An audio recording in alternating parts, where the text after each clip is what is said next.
So we come to our second section, a question of argumentation. So how do we argue? And in a short discussion, often what we do is we follow fallacies in our argumentation in order to have a quick victory. And that can happen on either side, depending on whatever worldview you pursue. You try to prove, well, you cannot measure God, hence there is no God. So there are categorical fallacies that we apply methods that are inadequate to prove something that we actually want to prove. And there are presuppositional shortcuts, which means we presuppose something that we in the end prove, but we have presupposed it already in our basic question. I will give you two examples about that now. Some examples about categorical fallacies. A lot of arguments fall in this fallacy. For example, the statement, I don't see X, hence X does not exist. I think every one of us can think about X's that we can't see. We can't measure them empirically. But that does not mean that they cannot exist. Like a beautiful dream, for example. We cannot measure that, and still it can exist. A very famous example of that is the astronomer or astronaut, not astronomer, astronaut, cosmonaut, Yuri Gagarin, the first person who actually orbited around planet Earth in space. And then President Khrushchev misquoted him. It was not said by Yuri Gagarin, as I found out, but Khrushchev actually misquoted him, that he actually should have said, I didn't see God up there. I didn't see any God up there in space. Well, if he had gotten out of his spacecraft, he might have met God, of course, and seen him, but he couldn't have told us anymore. But the problem is, if he had seen God up there in space, I think that would have been a real problem for me as a Christian, because I don't believe that we have to travel into the skies in order to meet God there as a material being. The basic fallacy behind that is I only believe in things that I can measure. But is that a good definition of reality, that only things exist that I can measure? Let me ask you a question. You can ask me, where is God in nature, according to that misunderstanding of Yuri Gagarin? Or I could ask you, okay, you are a scientist. Where is Vincent van Gogh in this beautiful painting of the stars in the sky? And then you can measure the number of atoms. You can see which molecules, which chemical elements are actually in the painting and so on.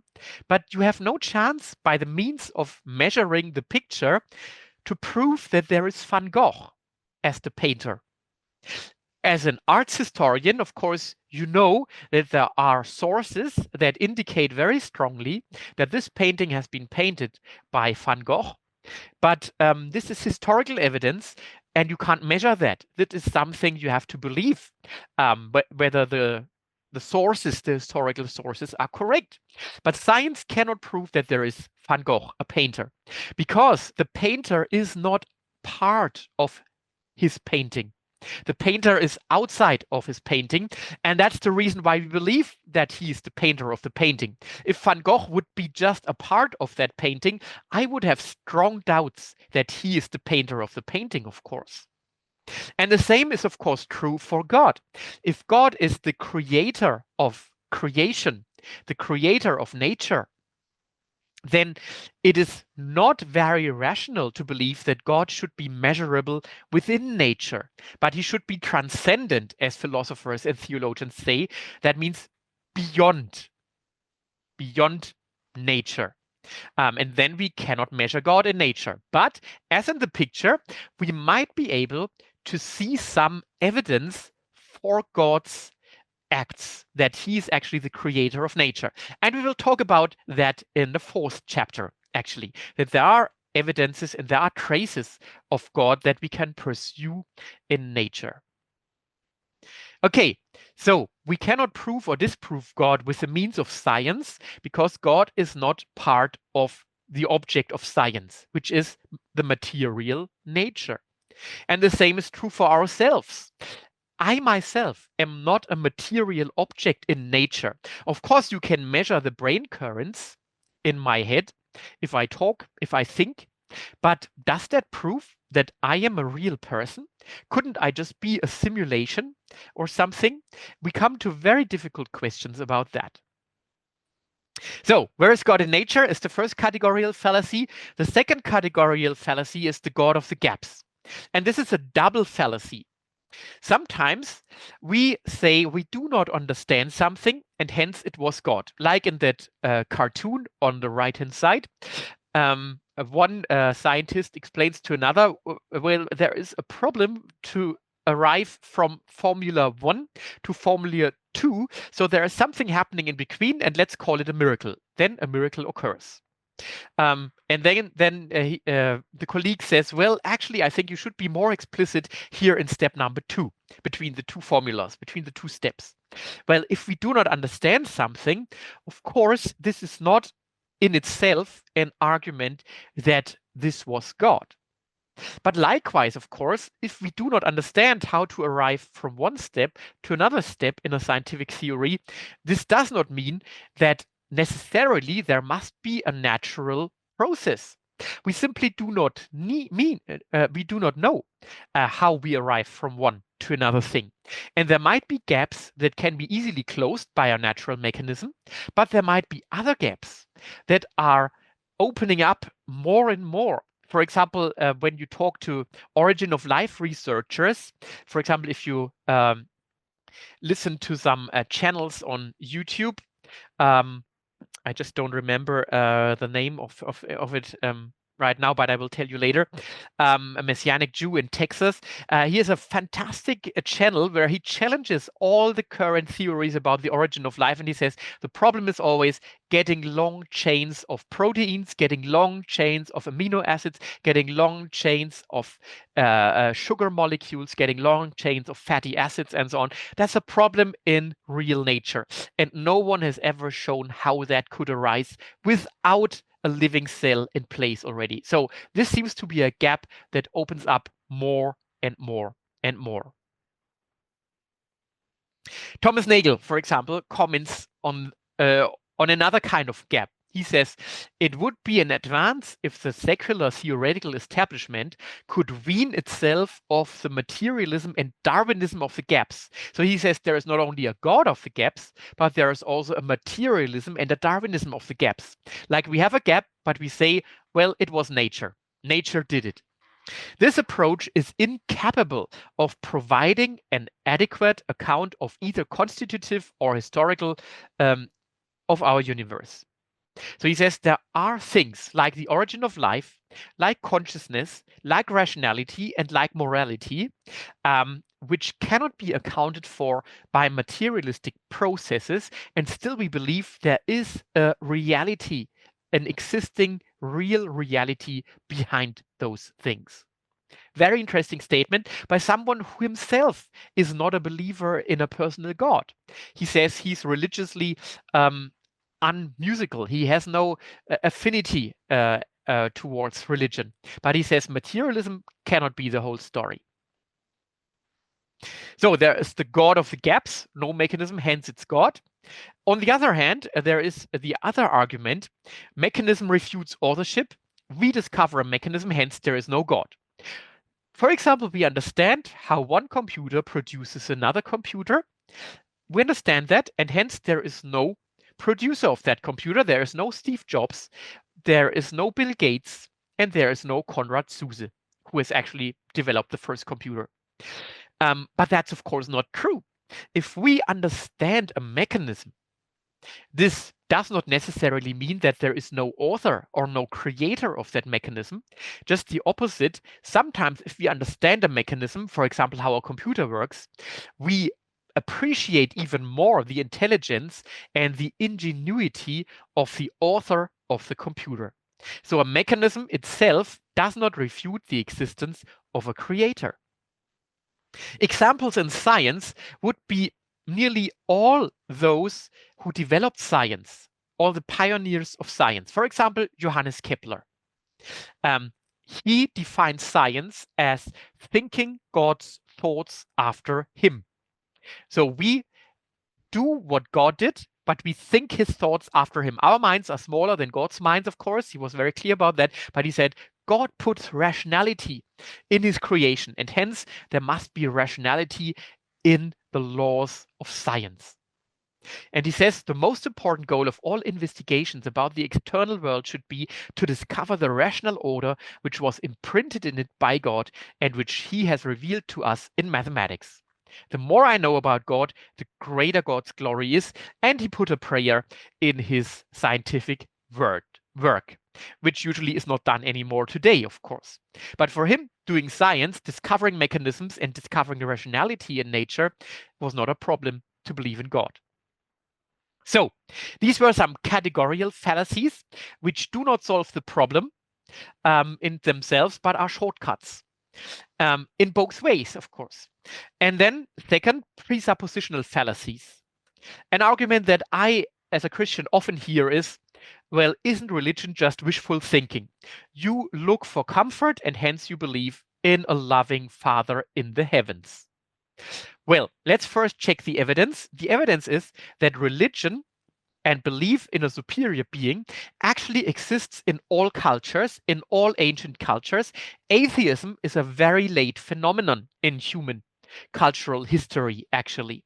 And even today, most people believe in a God in different religions, of course, and the minority is atheistic. So atheism is definitely historically and today sociologically, it's a minority. Second, religion and belief in God is even a distinctive feature between human beings and animals. If you ask an archaeologist who deals with prehistoric human beings and prehistoric fossils and so on, if they find some indication that there has been some kind of ritual, they will say this is already a human being, but it's not an animal, because we only know about human beings that they worship gods and have a religion. So, very important point. The evidence seems that religion is something very typical for human beings and actually a cultural constant for human beings in the past and even today in the majority. Well, Ludwig Feuerbach, a German philosopher and atheist, he said, well, I want to understand why people believe in God, even though it is very obvious that there is no God. And so he said, well, we have a desire for God in order to have hope, in order to somehow cope with the cruel reality. And because we have this desire for God, we believe that God exists. And even though there is no evidence for God, there is no good evidence for God. We know that there is no God, but because of our desire, our emotions, we believe in God. That's what Ludwig Feuerbach actually called his projection theory. We project our wishes in the heavens. But is that argument logically valid? If I have a desire for God, does that mean that God does not exist? If I have a desire for anything, does that imply already that this something does not exist? For example, I have a desire for good food, like my children here creating a very unique pizza, or Scrat looking for its favorite snack in between, nuts and so on. Or I have the desire for good sleep and rest. I have the desire for love. Most of the desires that we actually experience and have, the longings that we have, seem to have a correspondence in reality. So if we have a desire for God, for ultimate eternity, for ultimate peace, couldn't that even be an indicator that there is evidence for that something to exist that we long for? But of course, a wish in itself is neither an argument for or against the existence of something. We have some wishes that definitely have no correspondence, of course. So all of these arguments about wishful thinking presuppose already a worldview. Feuerbach says God doesn't exist, hence religion is wishful thinking. Because I know the truth already, remember chapter 1? I know the truth already, so religion is wishful thinking. But if I'm a Christian and I'm persuaded of the truth that God exists and has created us, then of course it's very plausible for me that there is a universal desire for God with many, many people all around the world in different cultures even. And then I could even say maybe atheism is wishful thinking, because we can find this in Greek philosophers, in ancient Greek philosophers. If you think, for example, about the Greek philosopher Epicurus, he says the main problem of our human heart is restlessness. And restlessness comes from fear. And there are two things which produce fear in our hearts. One thing is if we live eternally, if our souls live on eternally after the death, because then we are liable to the gods, if the gods exist.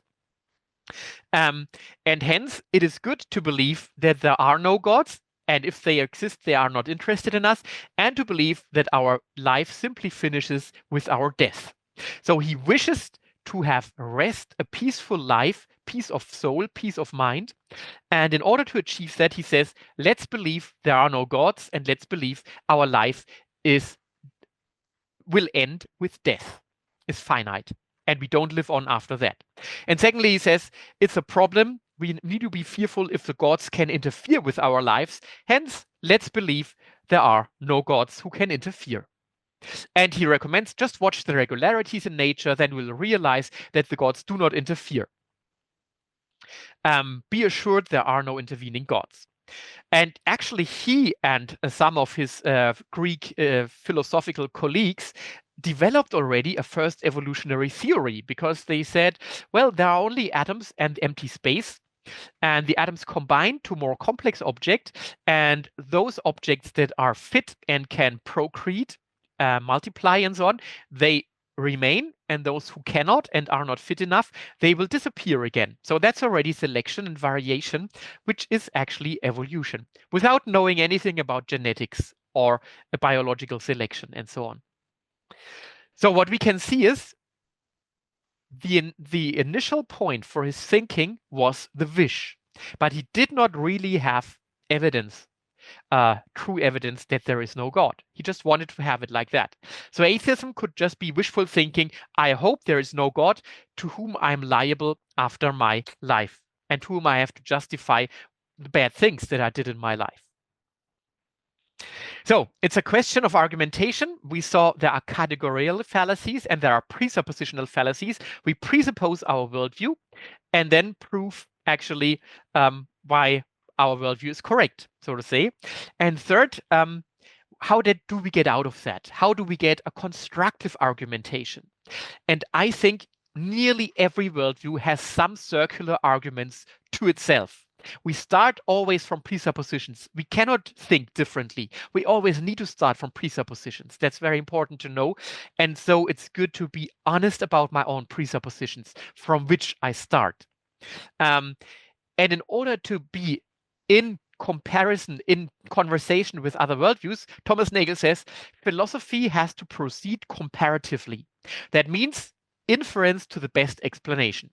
Let's compare different worldviews, what they say about the basic questions of life. I gave you the list beforehand.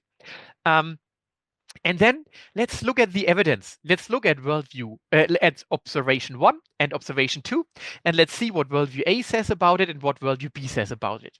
And if we do that, then we can compare which worldview actually is more plausible when looking at the evidence. And of course, plausibility itself is also not a mathematical proof. It will depend on my presuppositions again, and it will depend on my emotional openness. How open am I to change my glasses? All of us wear worldview glasses. Whether I can see the world with other eyes, like this little baby, which is actually myself, wondering about how interesting it is to see the world with different eyes from different worldviews. This is chapter number 2.